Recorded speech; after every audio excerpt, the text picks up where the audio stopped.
Le micro fonctionne, c'est parfait. Microphone is working, so thank you very much for remaining with us for this debate after the documentary, War and Games. I would like to invite the panelists to come on the stage. They are going to go on with the reflection, and I invite Yves Daccord, Director General of the ICRC, Stephen Goose, Director of Division Arms from Human Rights Watch and founder of the campaign Stop Killer Robots, and Jean-Marc Rickli, Director of the Department of Global Risk and Resilience of the Geneva Center for Security Policy. So, thank you.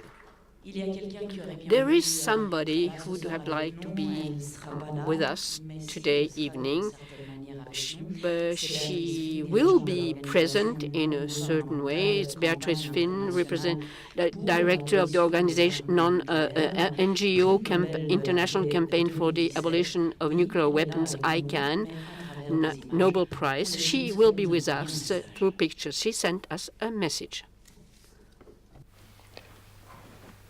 Hi, my name is Béatrice Fihn. I'm the Executive Director of the International Campaign to Abolish Nuclear Weapons. And we have been working as a global campaign coalition to prohibit and eliminate nuclear weapons.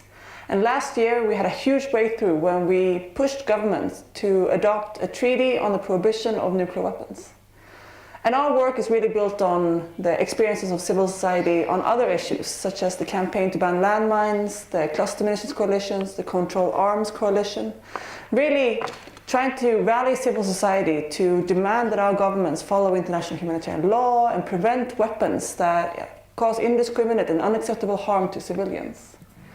And now, of course, there's always a lot of criticism about this. Governments say that the work that we do is not going to solve all the problems, and it might not solve all the problems, but international law and having civil society create new laws and stigmatize, delegitimize weapons has really shown to be effective in reducing that weapon. We have had great success with past treaties, such as the prohibitions on landmines, the prohibitions on cluster munitions. And we're working now to implement the Treaty on the Prohibition of Nuclear Weapons to make sure that nuclear weapons are considered unacceptable and make it harder for nuclear armed states to continue with their policies. And I know that on the issue of fully autonomous weapons, civil society is rallying to ban these weapons before they come into place and into practice. And I think that is also the next step that we need to fight for, to make sure that killer robots are not seen as acceptable and that we prevent them from existing. So good luck to the festival and for the event. I'm sorry I couldn't be there, but I'm sure it's going to be a really exciting conversation.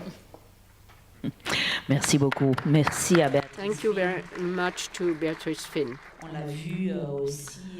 We have been seeing it.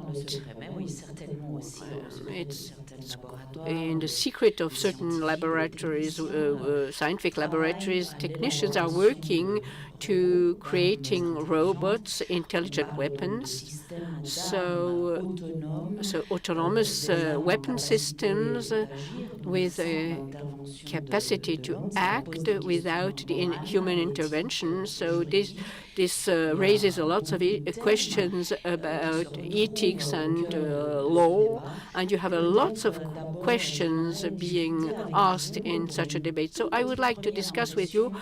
Just tell us your first impression after the screening of that documentary. Maybe, Yves Daccord, since you just discovered this film, what do you think and what do you keep from this film? What was the thing which struck you? It gives me the impression that this film is already a bit obsolete. It's already old, because it's from 2016 and it was yesterday, and it shows that the technology are evolving very quickly. The drone technology is important, but it's not what is at stake. When you are speaking from autonomous weapons, it's not only weapons that can fly in an autonomous way, but we are talking about weapons who can target, decide, and treat in military language. That means kill people in a completely autonomous way. And so the issue is not to have people behind these weapons. The idea today is to have to have machines which are powerful and competent to take decisions on our behalf. But there is one thing which I could see is the question of distance. I am working in the ICRC, and I see that there is more and more distance between the citizens where you have war and the countries where the war is done. So it was interesting to hear this soldier saying, I don't know the name of the people, it's the reality we are living. The question of the autonomous weapon, is human being really ready to delegate this, to give this responsibility to weapons without the human intervention? This is the question. Jean-Marc Rickli, maybe your point of view, what did you keep from this documentary? Two things. I totally agree with what Yves Daccord said. I mean, this is passé because things are evolving so fast. And so this is a film which is almost a historical film on the development of technology in the field of war, where you have drones that appeared in the 70s and the Vietnam War. That's where drones were used for the first time. And what we're witnessing is that these drones are going to actually give way to more and more autonomy, and artificial intelligence is there before our very eyes.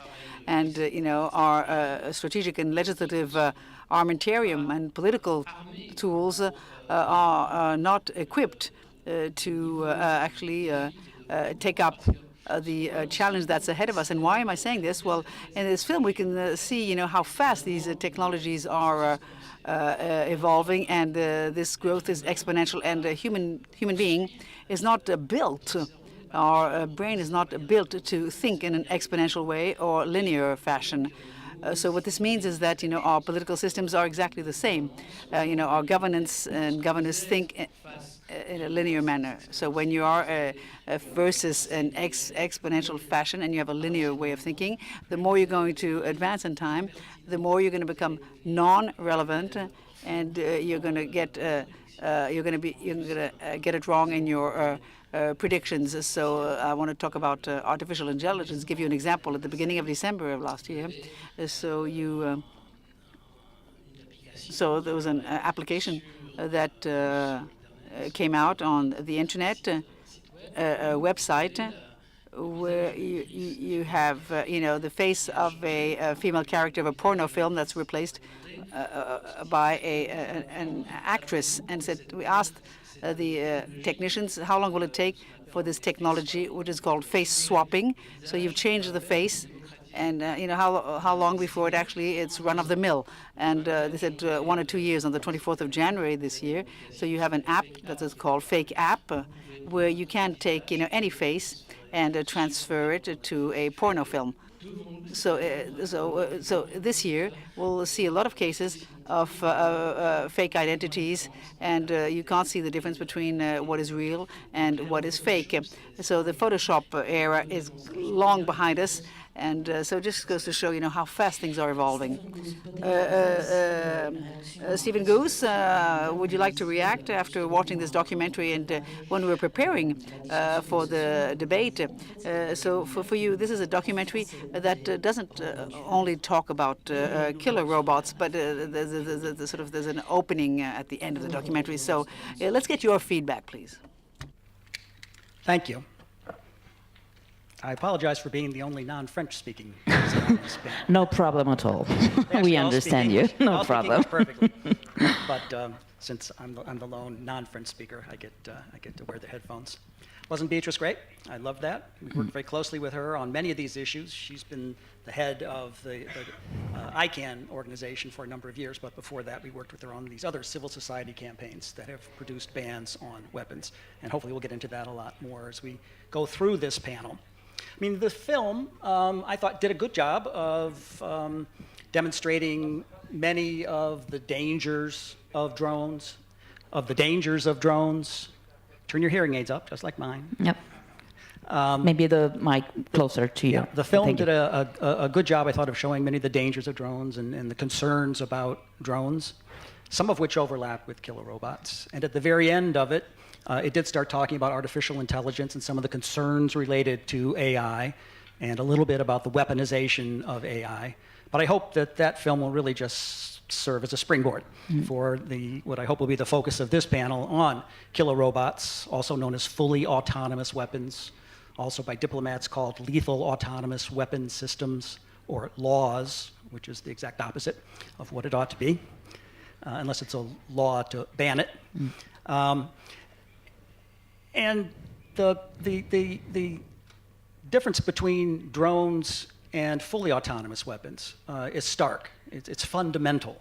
I mean, drones have plenty of things to complain about, both related to some of the things about the nature of the weapon, but even more so about how it's been misused over the years by the US and others.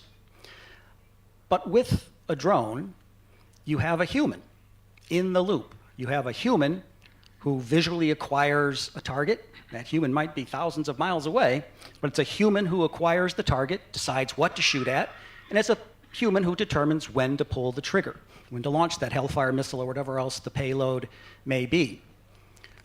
And so we call that a semi-autonomous weapon. With a fully autonomous weapon, you take the human out of the loop. The human no longer decides what to hit and when to hit it.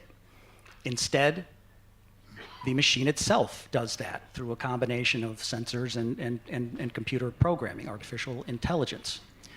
We think this crosses a fundamental moral and ethical line, that you should not have machines making life and death decisions on the battlefield, or for that matter, in domestic law enforcement operations, because if we were able to get fully autonomous weapons, they would be used in riot control and in other kinds of policing operations, not just on a battlefield. These would not just be a new weapon. They would be a new method of warfare, a new form of warfare, and not one that would operate for the benefit of mankind. We think that they would pose unacceptable dangers to civilians, to soldiers, and truthfully to the future of the planet because of the unpredictability of the systems. We'll get into more of all of these things as we go along. But we believe the only solution is to get a preemptive ban on fully autonomous weapons, on killer robots. Otherwise, we're in trouble. Il y a énormément de choses. So there are, many issues that you broach upon. You open up a lot of windows, Stephen Goose. So Jean-Marc Rickli. So, I think at the very heart of our debate comes up the issue, and we'll also ask you about, ask you a question also, Yves, Daccord, about this remote war. But, the central issue when we see this documentary, the question that is raised, should we, yes or no, ban killer robots? I think everybody is wondering about this question, killer robots. I believe, yes, we should, in fact. We are confronted with a technology that, I mean, you have Kasparov, who, actually gets beaten in a chess game, and Kasparov was able to analyze 3 positions in a second. Deep Blue Onset was analyzed at 200 million positions per second, and this was in 1997. So today, in your iPhone, you have more, calculation power, computing power than the best supercomputer in 1997. So those are prehistoric times for the digital errors. That means when the machine competes with a human being, the human being will lose every single time. So, technicians will say, if you can compute the time required by the computer to learn, it takes time because, it's millions and millions of data that it has to digest.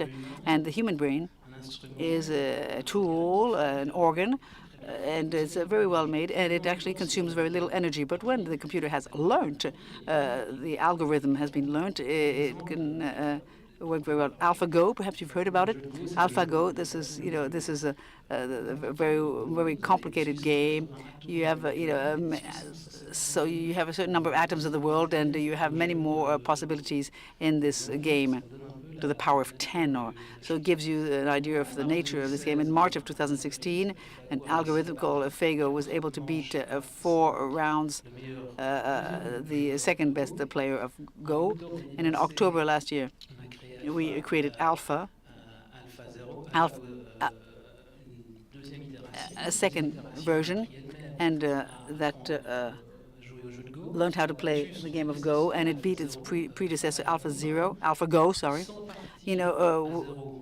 So in 3 days, and in December last year, AlphaZero reached in 34 hours the superhuman in chess, another game, and Go in 34 hours. So this gives you a pretty good idea of what we should do about whether we use these weapons or not, because basically after a while you won't be able to have any control over them.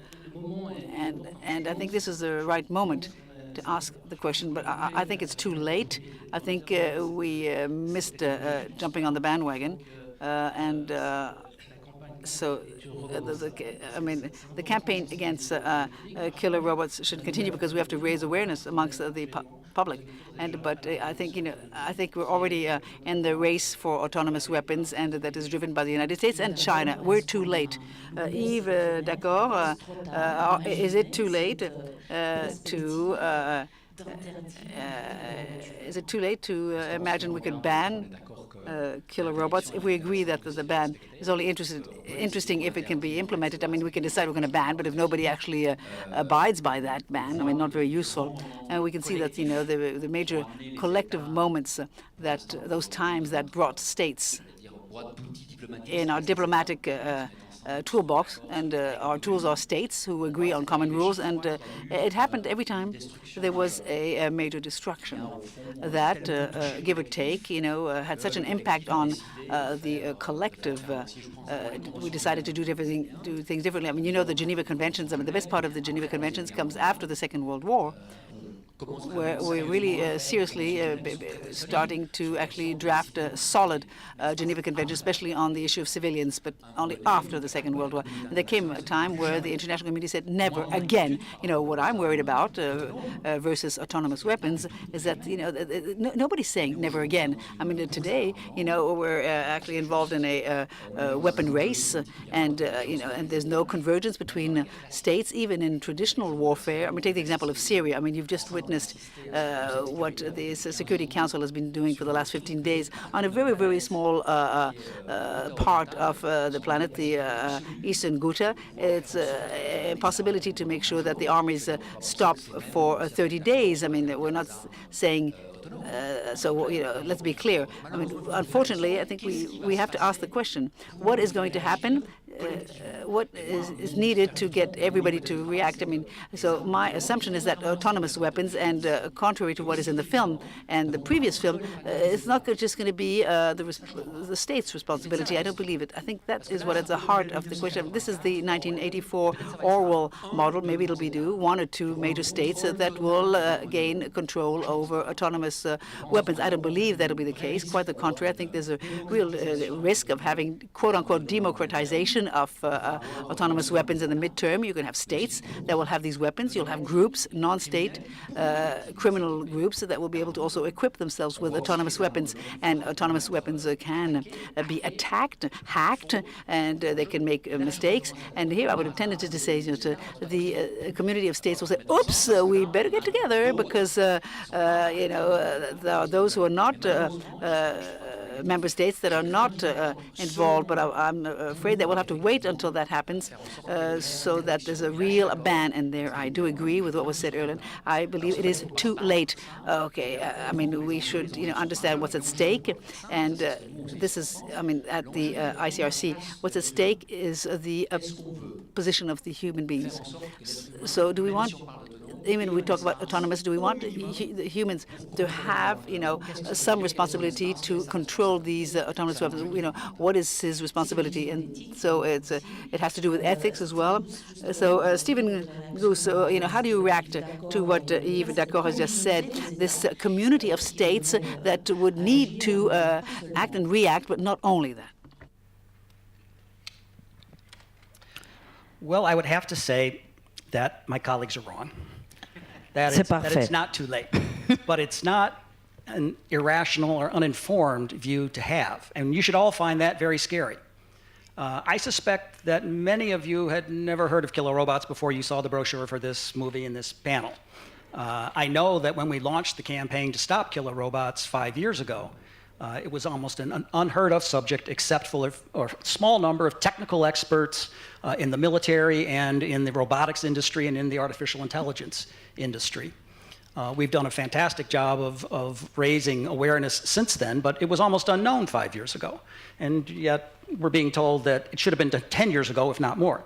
And that's not unreasonable because of how fast things have moved. And there's no question that most sophisticated militaries are moving toward ever greater autonomy in weapon systems. And they're doing it at a rapid pace. But that doesn't mean that it's too late to stop the move to fully autonomous systems where you no longer have meaningful human control over the critical combat functions of targeting and engagement, targeting and attacking. Indeed, by most people's accounting, they don't exist today, these fully autonomous weapons. There are things that come mighty close and possibly cross the line, but we call it a preemptive ban because we don't really think that the systems exist yet. So that means that we're not too late. You've got a chance to stop governments from getting there, but it would take the collective will of the international community of involved states to make this happen. We've done this before. We've done this with landmines, which were impossible to ban according to everybody, with cluster munitions, which were impossible to ban according to most everybody. And yet, with great leadership from civil society, from non-governmental organizations and others in civil society, we were able to change people's minds and make it happen. What we have to do is convince governments that they can have autonomy of sorts, but they can't cross the line to where you no longer have humans involved in life and death decision-making. And we can do that. Yves Daccord. Non, là, je suis entièrement d'accord, en fait, avec ce qui vient d'être. I agree with what just said. Yes, I completely agree with what Stephen just said at the end of what he said. No, we had some hesitation about banning the killer robot because ban was very efficient. Look what we did with landmines together, and it was very strong. And we did it also with a nuclear weapon. We didn't think to come to this result. So this capacity of mobilizing people is very important. This is, but I'm struck. The cluster bombs were easier. It was easier. But for me, what is at stake mainly, I belong to the people who think that the autonomous weapons are already do exist. It's too late to talk about a preemptive ban. The issue is to say, what are we going to demand so that, for instance, that the autonomous weapons keep this human control. But then we have to see how we are going to formulate that. But we have to fight for that. Certainly autonomous weapons exist. What we have called fully autonomous weapons, in all likelihood, do not exist. We don't know of everything, and there are some systems about which we don't know all of the technical parameters. The ICRC calls for the necessity, say that there has to be meaningful human control over targeting and kill decisions. To us, that's the same thing as calling for a ban. The ICRC doesn't use the BAN word. but to us, it's two sides of the same coin. If you have meaningful human control over targeting and kill decisions, you have a ban on fully autonomous weapons. They're one and the same thing. I think for tactical reasons, it's not bad for us to have a little bit of a difference with the ICRC, although we'll be more powerful in the end when we're all calling for the ban. Jean-Marc Rickli, peut-être une réponse à cet échange. So, would you like to react, Jean-Marc Rickli, considering the exchange we've had between Yves and Stephen? Okay, I think, what's at issue is responsibility. We're talking about transfer of responsibility between man and the machine. And, in good French, we call it accountability. So this is a very heart of our discussion. That's what it is, transferring responsibility from man to the machine. I see so three possible strategic routes to go down, which makes everything very difficult. And I am for the abolition of these weapons. So number one, we are in a transitional period regarding the international system. So after the Cold War, we were actually a monopolar system. It broke down in 2003. Now we're in a multipolar system. I call it apolar, which means you have no longer a power that is able or capable to impose itself. And so you are in an environment, an international environment, that is that fluctuates, and this gives rise to many crises, and that's what we. So, and again, it's a difficult balance of forces, and it's difficult to get unanimity amongst the states, as you said about Syria. So number two, and the strategic element is the power one gives to an individual. And so the today's international system goes along the following lines. So you have a snapshot of the international environment. You had in 1945, you had 200 states, and you try and regulate them. It was difficult, but with these technologies, we find ourselves, versus a paradigm-based shift. So let me take a very simple example. Take the case of Snowden. So when you think of a spy, as you see them in James Bond films, you see someone who goes into an office and takes a few documents, takes a few photos, and he leaves. Snowden stole more than 2,000 documents, so 2 million documents. So try and put this in a backpack, a bit heavy. So that's just one individual. So you already have a major problem in terms of scale. Now, the third problem with these technologies is that contrary with nuclear weapons or biological weapons, take the case of nuclear weapons, you take 500 scientists and you put them in a desert, and they'll quickly develop a nuclear weapon. You've got to find, and you have to find plutonium, uranium, and you ask them to build a nuclear weapon. Not easy, and then you need the methodology. So now let's talk about artificial intelligence. What are we talking about? Algorithms that are lines of codes. When the codes are written and they're actually released, they're out there, and you can easily and decode them or to do reverse engineering. And you have the first virus, the cyber bomb, that made it possible for the Americans or the Israelis to neutralize the Iranian centrifugal systems. And this virus, what was it? It was reverse engineered by the Iranians, and they launched an attack a few years later against Saudi Aramco in Saudi Arabia. So what I mean by that is, so statistically speaking, if you look at what has been happening, we're no longer versus states. No, we're confronted with technology developed by the private sector, technologies that is involved in making these weapons. I mean, facial recognition haven't been developed by the Pentagon. By whom? By startups that are located in the Silicon Valley. And just to give you an example, in relation to this, visual recognition in 2010 showed images to an algorithm. It'll say it's a tree, it's a house. A 30% mistake. The rate of human mistake error is 5%. In 2015, the algorithm was 5%. Today, we have 2.7%. What it means is that today an algorithm is much better than the human being to recognize images. So this technology, which is used in the medical field, can very well be used, for military ends. That's what the Americans did last year. They launched a program. In 9 months' time, they managed to develop a program, an algorithm, to identify automatically the objects that the drones are actually seeing. So they succeeded in reaching a level of precision of 80% in December of last year, and now they're going to actually equip their drones with them. And so we've already reached a phase, and that is actually becoming more and more more autonomous. This autonomy you've mentioned, Jean-Marc, Rickli, Yves, Daccord. So what I've been hearing in what you said, the three of you, is I'm trying to summarize. I mean, I apologize if I don't reflect everything you've said, but we're faced with a sort of something we can't do anything about, and autonomous weapons are already here. To ban them, it's a bit late, but perhaps not too all that late. And there are the issue of responsibility. Where does human beings position themselves, and what comes through the film, as you were saying, Yves, Daccord, is this humanization, the fact that we are losing contact with these soldiers that may be in the Nevada desert, and they're behind their computers, and they're actually waging war thousands and thousands of miles away, like in Iraq. I mean, this distance that one puts between the human being and the war. So this raises the question about the fact that we're redefining war. Let's say that the wars that as they happen today are completely different, with a mixture of different techniques.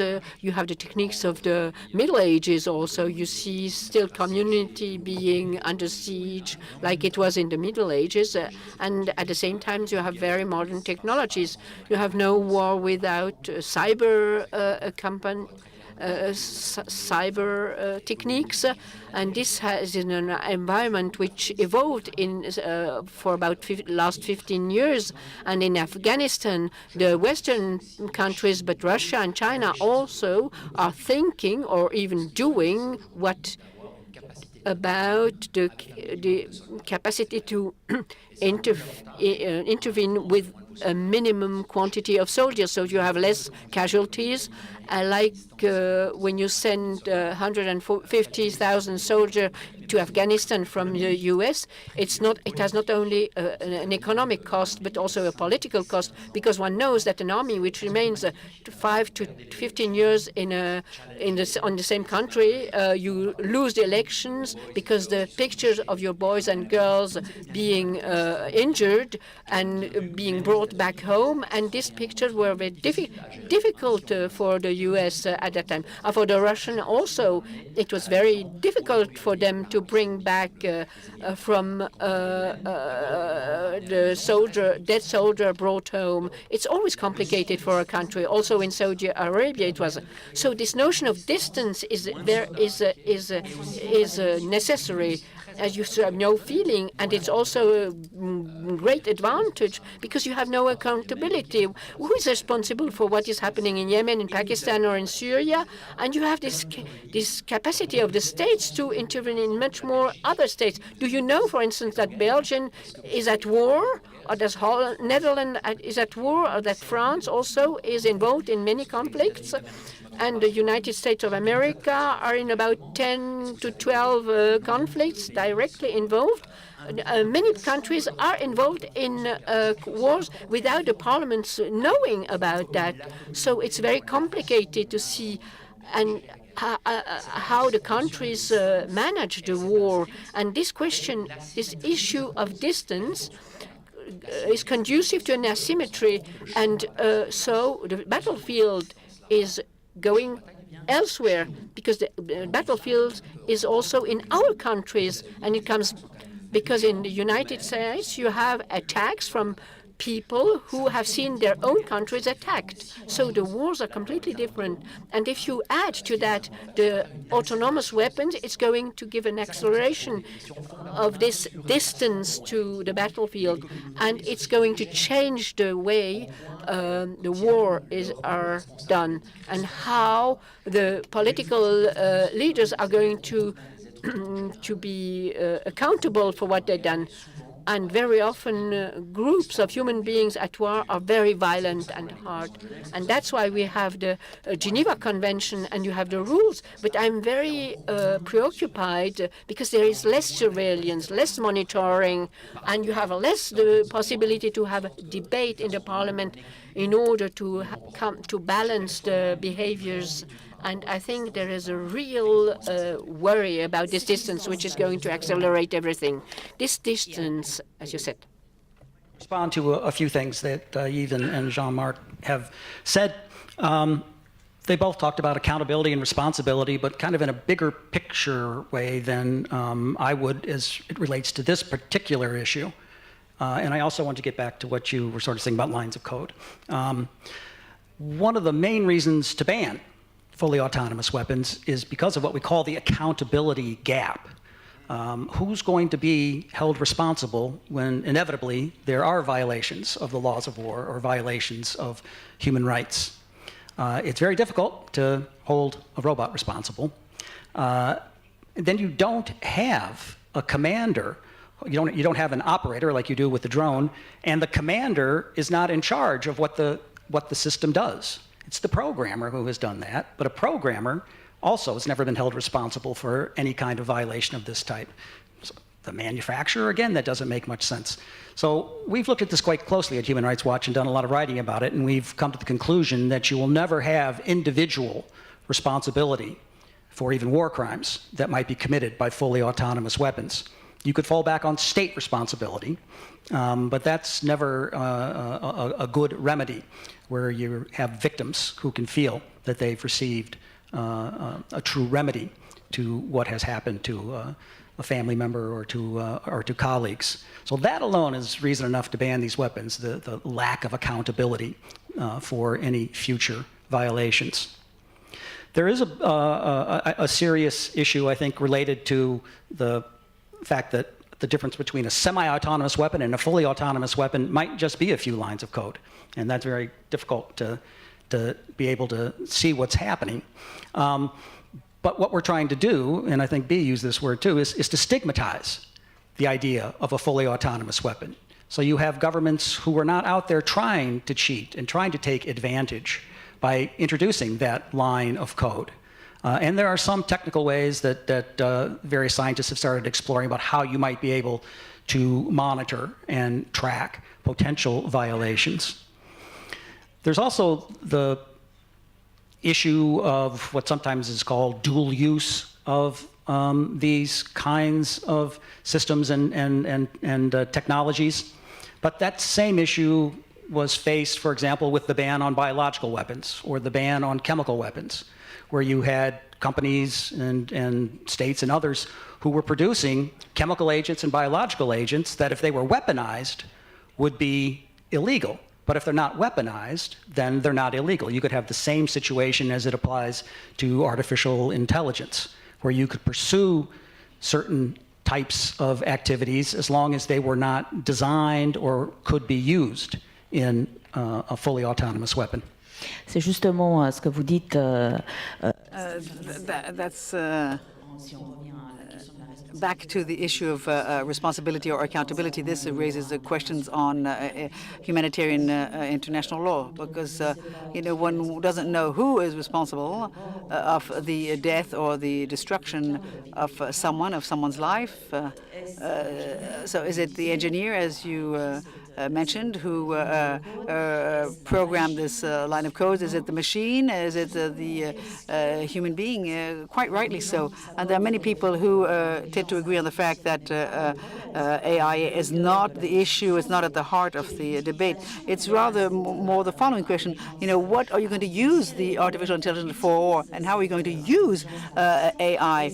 And so according to your way of seeing things, Yves, Daccord, you have information from the field. I mean, are you so again, robotizing the war, does it make more humanitarian? No, quite no. I'm sure is that it's no.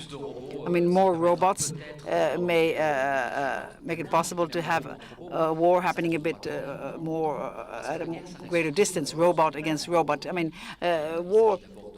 We're talking about controlling territories. It's about controlling people. We've never seen so much violence against the health systems that today in the 21st century, and we do it. And today, the war instruments are a little bit, better than 20 years ago. I mean, this race to get more perfected weapons and robots. What I can see is that the human beings, unfortunately, uses weapons very rarely to be more have a more surgical result. I mean, that's what we're being sold, but reality in the field is not that at all.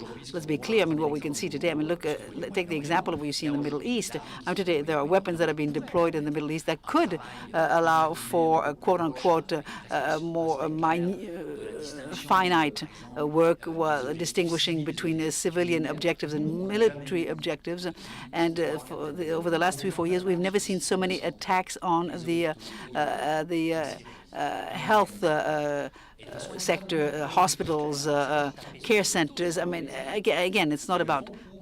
Then they're just doing it to put pressure on the populations. So today, when you put pressure on a healthcare center or hospital, it puts a lot of pressure, huge pressure, and people are going to give up, perhaps, and give themselves ends. I mean, the wars in the future, where are they going to take place in the future? In the cities? Today, the major change is that we have more and more wars taking place in cities, and wars are also going to have as an ambition to control parts of territories and people. No doubt about this. And considering this, you know, robot weapons are not going to improve the way change warfare. And what you mentioned, and you're right to mention this, is accountability. I'm one of those who believe that the way the law of war and the key provisions of the Geneva Conventions definitely cover the new weapons. And so the key question is the implementation. We have to make sure that we create compliance with humanitarian international law. I think that's the problem. And what I'm concerned about is that after the 90s, that were years of exception where we agreed on, you know, the International Court of Justice to have an international justice system that, you know, brings people. And this, we saw this, you know, when you're a Minister of Defense or a general, and that you yourselves, you know, are directly involved, and you ask, you know, to come before court, and so your behavior changes today. So we're no longer along those rationale. Today, you've seen it. We have countries that, you know, actually decide no longer to be members of the International Court of Justice, and we have to make sure that laws are going to be complied with. So I turn to the audience, because the time has come to give you the possibility to ask questions following the debate we've been having on stage. There's someone right here. There are roving mics. Yes.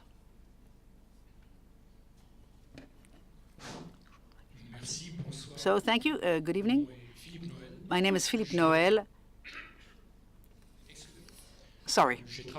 I worked in humanitarian activities for about 2 decades at a time at the ICRC, to be precise. But my question has to do on the action of humanitarians in different areas of the world. So at the time, autonomous weapons and semi-autonomous weapons didn't exist. So I wanted to know today, this is the first part of my question. So, you know, people working for humanitarian causes, you know, what can happen if they're confronted with these weapons, considering there could be mistakes, and beyond this type of the side effects that you always have in wars. What are the means that a humanitarian organizations such as the ICRC, what could they do to put pressure on the states and the different players so as to limit as much as possible the use of this type of weapon before the great disaster mentioned in the debate? Thank you very much for your question. Nous, on a une expérience qui est... We made an experience of not completely fully autonomous weapons. We had this experience of half autonomous weapons with the drones. They change the way war is done, and you have it for a few years. It has no impact on us, but it has an impact on the population of the people, because the fact that you have drones flying over you every day and constantly, it changed the psychological dimension. You see much more tensions and also psychological illnesses. You see people being constantly monitored are under pressure, and you can feel this pressure. And the people lose self-confidence. Confidence in us, confidence in us in ICRC.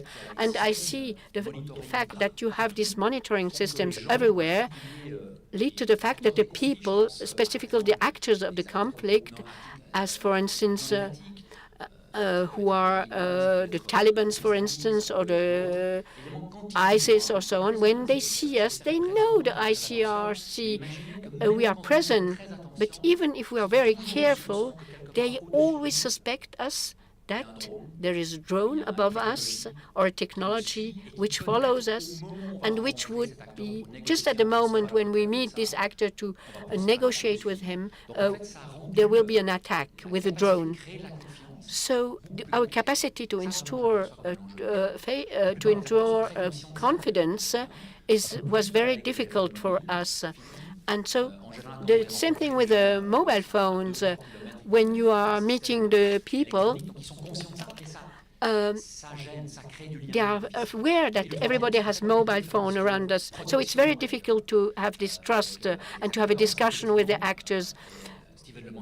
And Stephen said, when you discuss with actors who have drones, the discussion about accountability and knowing and to be able to make allegations, because we are meeting the people, we go see what is the impact of a weapon, then we come back, we discuss with the states and with the soldiers. So it's with drones, it's always more difficult to do it. And the influence, of course, we are complementary with Human Rights Watch. The more they are able to ban robot killer, the more we are going to fetch. I don't know if we are going to try something, to try the traditional diplomatic systems. We have to test them. Sometimes it doesn't work, but we have to go along this side, because it's very easy for the state to say, it's not my problem. So for me, it's very interesting to see what happened with the nuclear weapons. It was official, but it was somehow difficult to come to the United Nations. But it was interesting to see that it's possible to do. And we have to do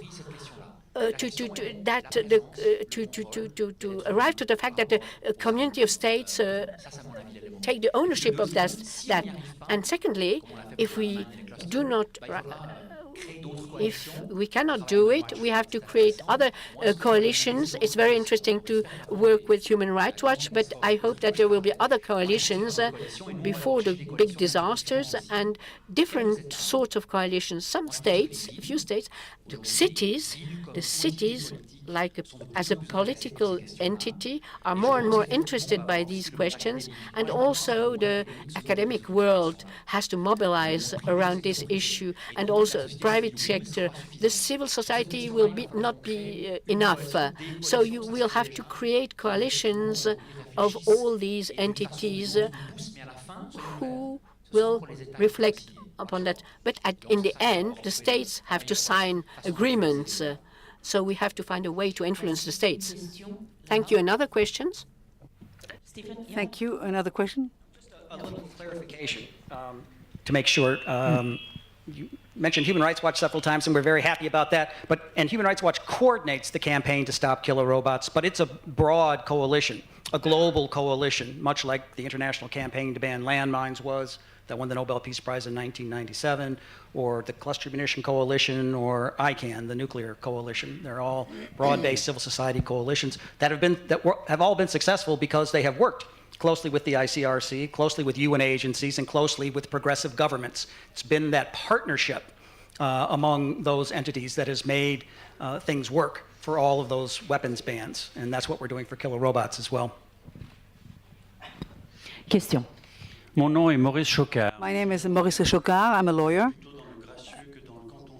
And again, more in the field of settlement than court cases. I'd like to thank you for this very fascinating debate. So I feel like fighting cynicism by evoking citizens. I have the image of the First World War with the gases being used, the people throwing gas at one another, taking it full in the face. I almost feel like saying that I think it would be something beneficial for humanity, the humankind, that these horrible, terrible tools become really autonomous, and that we then realize that, by losing control, one loses our total existence. And I think it would be the best guarantee in order to exclude them, to ban them. I mean, it wouldn't be a ban. It would be, being wise against. It would be a deterrent. So what's your question? Tell me I'm wrong. Tell me I'm wrong. So, Jean-Marc? In fact, this is a well-known strategy. You go to the edge of the precipice, and when you're at the very edge of the precipice, and you take measures. It's a strategy that could work, but here we're talking about weapons. They don't exist yet, but the technologies that are that's going to be put into these weapons are on their way. The problem is that there will be no turning back. So right now, we can already see the example I mentioned earlier on. So you have a very quick dissemination, and the technologies evolve very quickly. And what we're talking about at the end of the day, what we're talking about are weapons that one day will have the capacity, general AI, and they will have the ability, the computing ability of a human brain. So there's no agreement amongst the professionals on when it's going to happen. But there's a study that was carried out last year at the Yale University on, there was a survey carried out and an opinion poll where amongst, they're the best in their field in AI, and the average was 45 years. In 45 years, we'll reach a stage when the machines will have the same capacity as a human being. If we were to reach that stage, then we would get to a point beyond which we don't know what is going to happen. What would mean the machine would be capable of actually overriding human beings. We're just talking about one category of weapons, but let's not forget, you don't just have one single category of technologies, which is AI, but you have three that are disruptive. One is AI, artificial intelligence. You have synthetic biology, that is the capacity to develop tissues in a totally artificial environment. Perhaps you've heard of the CRISPR-Cas9 technology, the sort of genetic scissors where you can splice DNA and to actually include new genes. You're the first biohacker that inflicted upon himself this type of process, and he put the video on YouTube, and now you have a proliferation of biohackers. So that's the second technology. The third is neurosciences. Here what I'm talking about is the capacity of interacting with your brain, and this in this field there's a lot of research being done, and the first step will probably be to couple your brain to the machine. And this we're working on this. Elon Musk has set up a Neuralink. There's a startup, $100 million, because for him the only way of controlling artificial intelligence is to couple the human brain to the machine. So what are we talking about? We're talking about weapons that potentially could control your mind. In 2014, at MIT, we carried out an experiment, and we were able to actually erase the memory of a mouse and to introduce an experience that the mouse had never gone through, never experienced. So you can think of weapons that could actually capture your mind. So imagine, it's not 1916 where you're actually looking at mustard gas because and you have two armies that are face to face and they can't advance, and you develop new gases. So here, the technologies I've been talking about, there's no looking back. Stephen. Oh, I don't think the questioner was suggesting that we throw diplomats into a trench and threaten to gas them unless they ban killer robots. But I can take it up with the campaign, see if they think it's a good idea. And then just to come back on one thing you said, I mean, when we launched the campaign 5 years ago, it was quite common to see experts talking about being able to have these fully autonomous weapons, good fully autonomous weapons, I'll come back to that in a second, in 30, 40, 50 years. But it has seemed every year that the campaign has been in existence, experts are lowering that number. Nobody really knows, but as time goes on and advancements move so quickly, that number keeps coming down. And there's a sort of, in those of us who follow this, there's a very famous open letter that has been signed by more than 3,000 artificial intelligence and robotics experts, including Elon Musk and Stephen Hawking and the head of Google and the head of Skype and head of Apple, amongst thousands of others, that said it would be years, not decades, before these things were fielded. So that gives you the sense of urgency. We have tremendous support from the scientific community to ban these weapons. This one open letter is just one example. We have had more than 100 co-founders of AI companies do a similar statement calling for a preemptive ban on these weapons. We've had companies say they would never do business with the military on this. We've had Nobel Peace Laureates, dozens of them who've come on board. We've had 120 very notable religious leaders who have come forward in favor of a ban. We have a growing number of countries. The number who've actually called for the ban is small, but the number who have called for negotiations on this is about 120. Those who've called for meaningful human control in the way the ICRC is, it's about 120. So we're getting tremendous support across the globe for this, and that's another reason why we think it's going to be possible. Moi, je voulais simplement dire ce que ça faisait. Just wanted to say what I thought about when listening to you. It's not only the issue of weapons. Maybe we have to think about the governments. You have to rethink the governments, the international governments, our capacity to produce a collective consensus.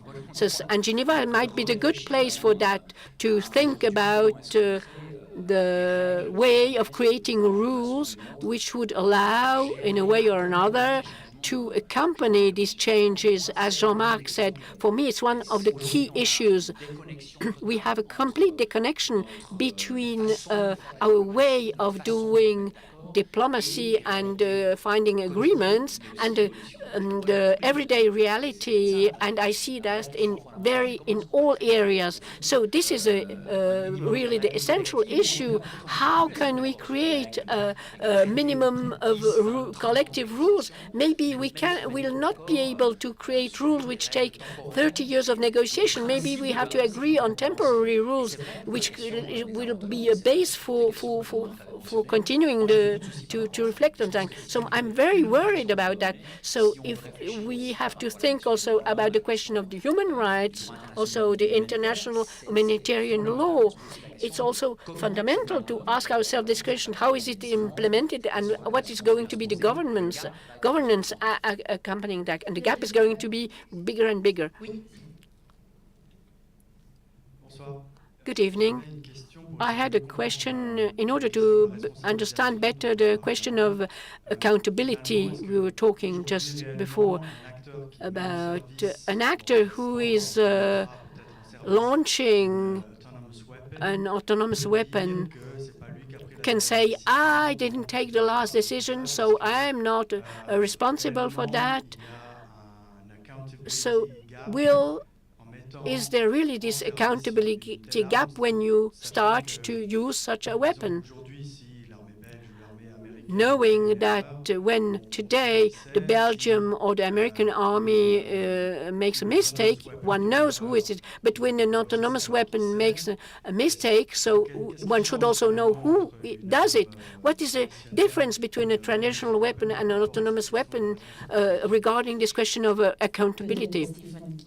Maybe, Stephen, you would like to answer to this question. You have been working a lot on this issue with Human Rights Watch. Making the same argument that I was trying to make, that there is an accountability gap and that you won't be able to find any individual, whether it's the authority who launches the system or a commander back behind that or a programmer or a manufacturer, that none of them will be able to be held responsible. I've even talked to some military, US military, who have said that there are some people who are in favor of these weapons in the military because there won't be any accountability. They won't have to worry about it anymore. And that was a frank but very disturbing thing to hear.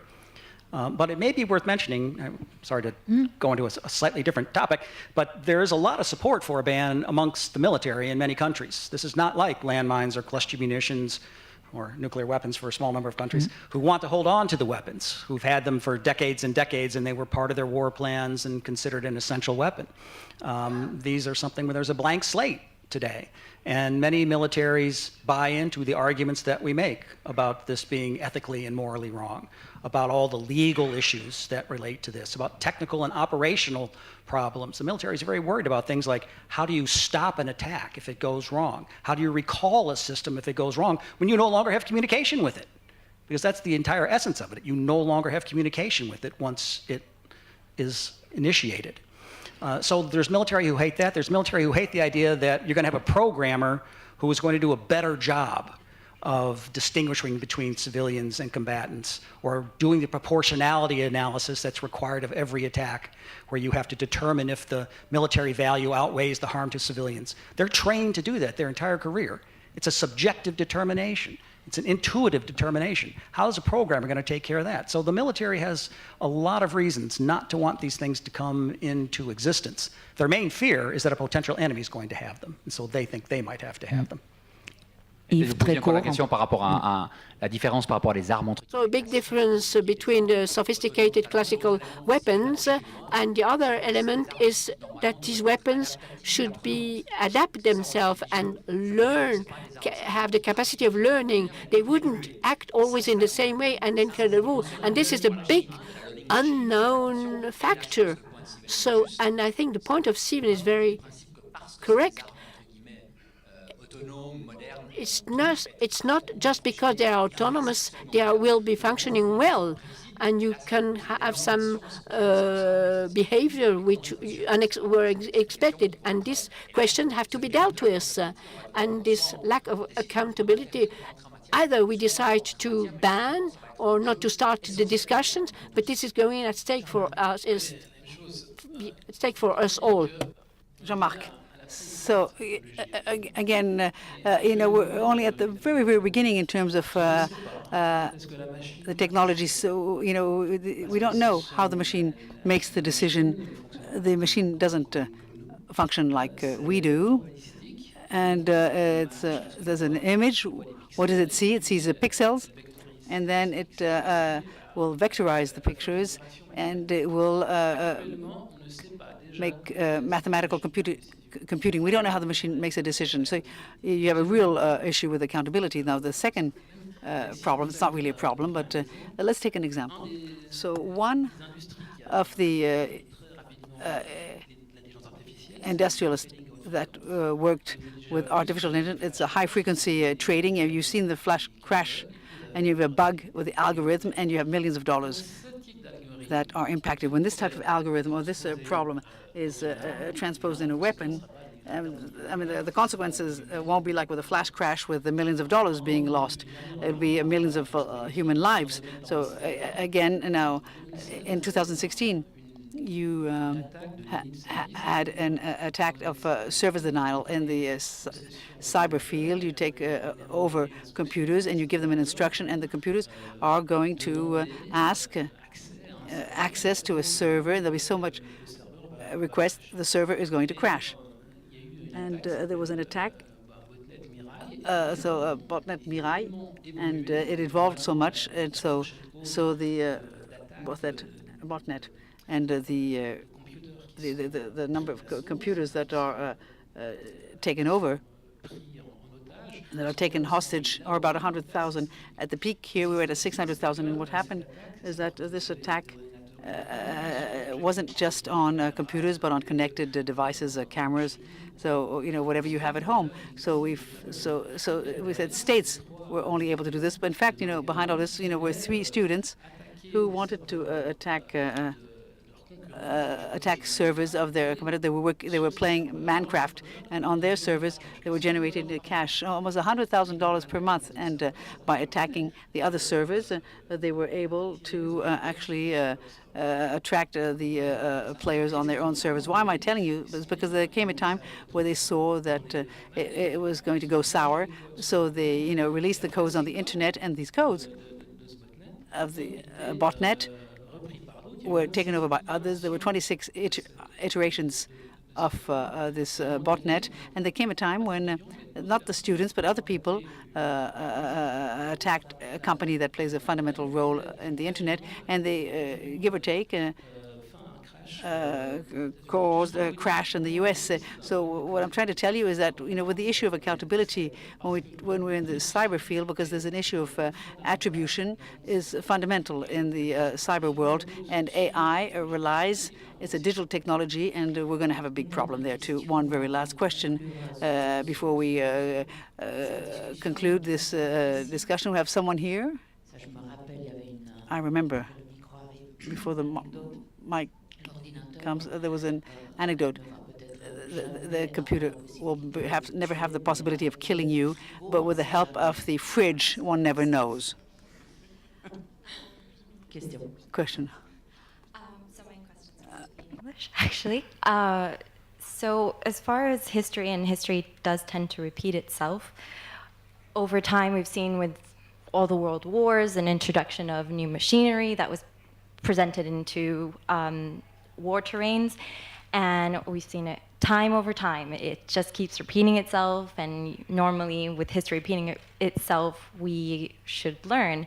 So my question is especially with the accountability gap that is currently happening, isn't it not idealistic to think that going on through negotiations and not having a ban would actually just have it be kicking the can a little bit further, and then giving time for that machinery and that particular type of technology to be put into the wrong hands? And during that time, it can take 20 to 30 years, but 20 to 30 years is a lot, and a lot of destruction could occur if it does get into the wrong hands. So isn't that rather idealistic as an approach? Stéphane, très court, il nous reste 2 minutes. Even very short, we have 2 minutes left. Idealism. You're saying those who aren't ready to embrace the ban are idealistic. Can I sign you up for the campaign? But no, it's very important that we are able to accomplish this soon. And there are a lot of governments who are very happy to see the discussions on this drag out. And if there are any negotiations in the future, they'll be happy to see that drag out for 5 or 10 years, which often happens in the setting in which they're now talking about this, something here in Geneva called the Convention on Conventional Weapons. But I hope to see history repeat itself in a different way. I mean, we have banned 4 weapons in the last 23 years. In all of history before that, there were 3 weapons that were banned. So we're doing pretty good in the last couple of decades. And in every one of those cases, we were told it was idealistic. We were told it was impossible. Yes, AI and the future of warfare make this a different enterprise. It makes the stakes much, much higher. But the approach of what we call humanitarian disarmament, that puts the well-being of people at the forefront. You judge a weapon primarily by how it affects people during and potentially after on conflict. That has been the approach that's been used on each of these weapons that have been banned in these past couple of decades. And we think it'll work for this one too. Moi, je pense qu'il faut qu'on approche avec une stratégie. I believe that our approach should include a comprehensive strategy. So we have to be very clear about this. In my opinion, you can't do without the states. States must absolutely put limits to the level of autonomy when we're talking about weapons. And I'm also very convinced that we have to think about the human dimension. I mean, it's not the machines that will be responsible at the end of the day. So we cannot just ignore this. So is the ban strategy the right one? I mean, it has a definite advantage. It puts it at the heart of our discussions, and then where we actually will put it at the center of the discussion amongst everyone and not just experts. And in the coming years, we're going to have to try all different routes, including the diplomatic route. So when I look at you, hope comes when I look at you, and also considering the questions that are being asked. And I want more and more pressure. I want more and more discussion on AI. And I hope that the debate will become more and more sophisticated, and that the academics will focus more and more on this, and that people from the military are also going to look more closely at this. And this will actually mean we actually accelerate the debate. And just to focus on one single strategy is not right. And again, I think what's most important is what is going to be the role of human beings in the field of autonomous weapons. Thank you very much. I'd like to also thank you all, the audience, and I'd like to thank Yves, Daccord, Stephen Goose, and Jean-Marc Rickli. I'd like to thank the FIFDH teams and also the interpreters that did the translation this evening. I wish you a very enjoyable evening, and thank you for participating. Thank you. Good night.